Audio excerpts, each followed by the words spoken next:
The room has a toilet and bath in one corner, and a makeshift kitchen in the other.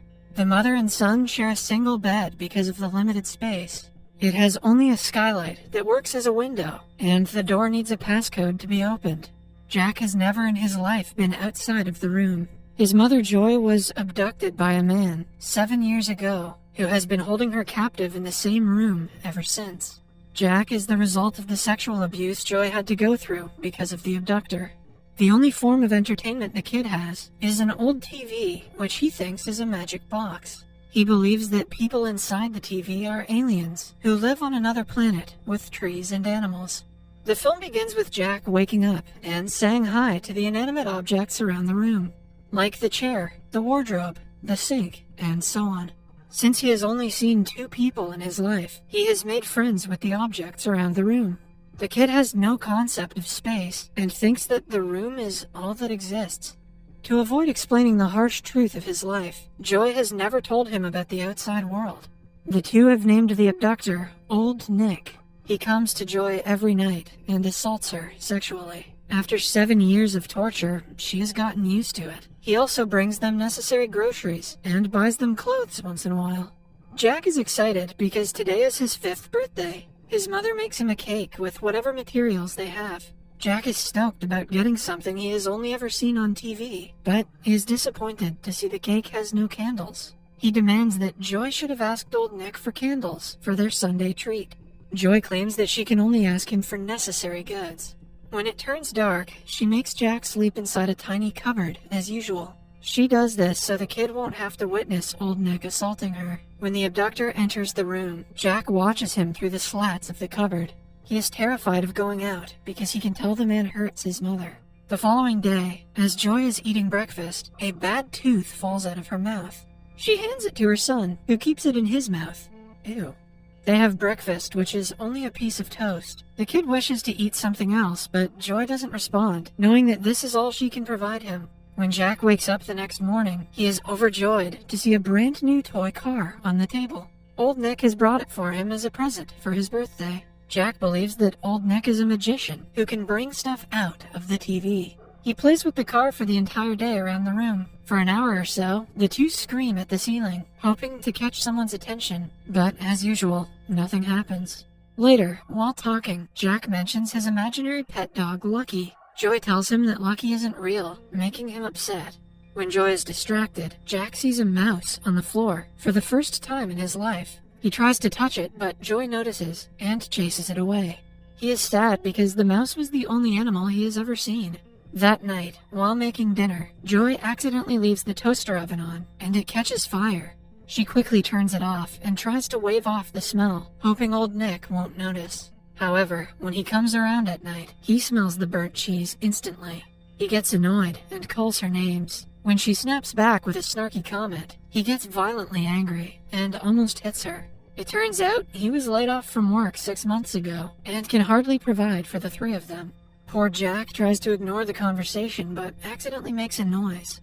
Old Nick notices and tries to open the cupboard to see him. To keep him from talking to her son, Joy invites him to the bed. Later that night, Jack sneaks out of his cupboard and tiptoes over to the 2 of them. Old Nick happens to be awake and sees the kid. He lunges for Jack, but Joy throws herself on top of him, preventing him from touching her son. An enraged Nick threatens to kill her and storms off, leaving a crying Jack behind. Joy consoles him as he sobs in her arms and apologizes for coming out of the cupboard.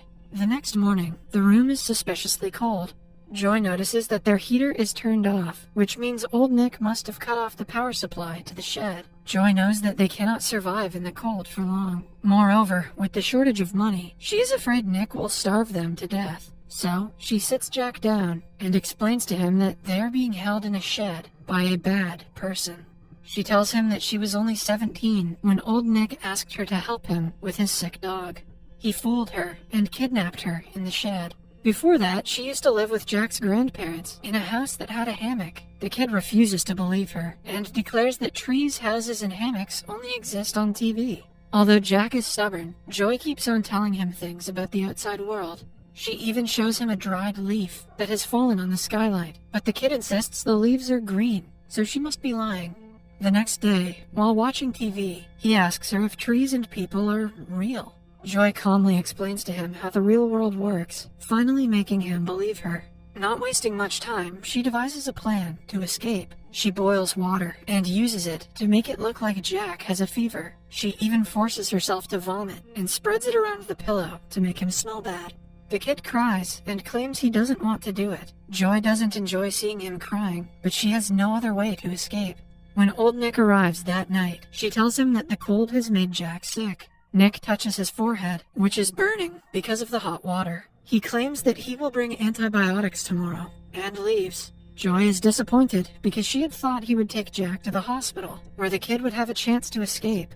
The following day, she thinks of a new plan. She asks Jack to pretend to be dead and rolls him up in a rug. She trains him to unroll himself and run for help. The kid is told he will be taken outside by old Nick, where he will meet real people who he has to ask for help. He is scared, but agrees to do it. When old Nick arrives a while later, Joy has already wrapped up Jack inside the rug and is pretending to cry. She claims that he died during the night and blames old Nick for his death. Nick panics and quickly brings the kid out, still rolled up in the rug. He puts him onto the back of a pickup truck and drives off. From inside the rug, Jack feels the truck driving. He unravels the rug and is mesmerized to see the full view of the sky for the first time. When the truck slows down, he carefully jumps out of it. Old Nick notices and stops the truck, but by then, Jack has already met a man walking his dog. Old Nick tries to bring Jack back to the vehicle, but the man finds it suspicious and threatens to call the police. Old Nick drives away after leaving the kid lying on the ground. Jack stays there until he is rescued by the police. He tells them about his mother and shows them the tooth he has of hers. When he mentions that they live in a shed that they aren't allowed to leave, the police realize the severity of the situation. They quickly call for backup and start searching for the shed. Only a few hours later, they rescue Joy, who is fortunately safe. She reunites with her son and praises him for his work. The two hug, celebrating their freedom after being captured for 7 years. When Jack wakes up the next day, he finds himself in a bed in a hospital room. He looks outside the window, still unable to believe that the outside world is real. Joy and him take a bath in a shower for the first time. Jack is scared to go under running water, but eventually gets used to it.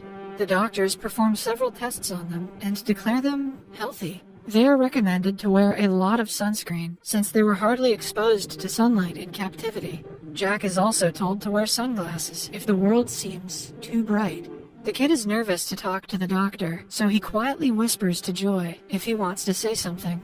Joy's parents, Nancy and Robert, finally arrive at the hospital and embrace their long-lost daughter in a tight hug.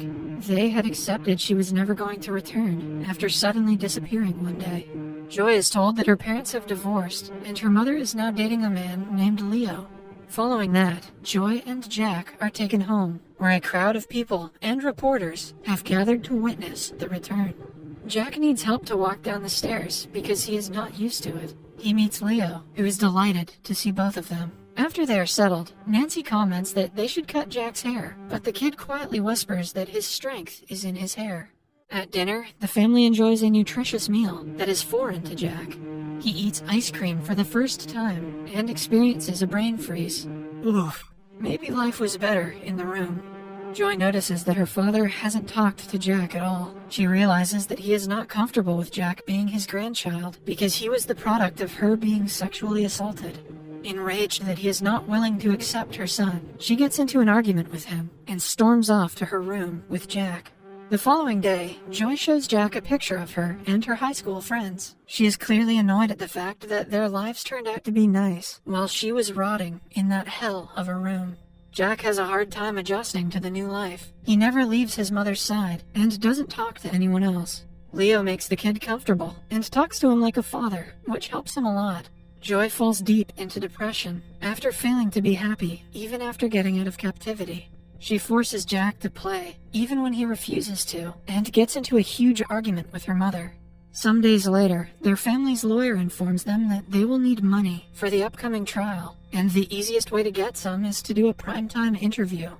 A journalist shows up at the house to interview Joy. She asks her intrusive questions about self-harm and her relationship with the captor, making her feel worse than she already did. At one point in the interview, Joy is asked why she didn't beg the abductor to leave Jack in an orphanage, implying that she was selfish. The interviewer has upset her so much that she sinks into depression. The next morning, Jack walks to the bathroom and is horrified to see his mother laying on the ground. But she is soon saved by the paramedics. While Joy is admitted to the hospital, Jack is left alone with Nancy and Leo. With time, he begins opening up to them and gets used to being around people. Leo brings his dog home, which excites Jack, who still remembers his imaginary dog, Lucky. One day, Jack tells Nancy he wants to cut his hair and send it to Joy because she needs his strength more than he does. Nancy happily does as he says and gives the boy a neat haircut. At the end of it, the kid tells her that he loves her. Nancy is overwhelmed and hardly manages to whisper back, "I love you too."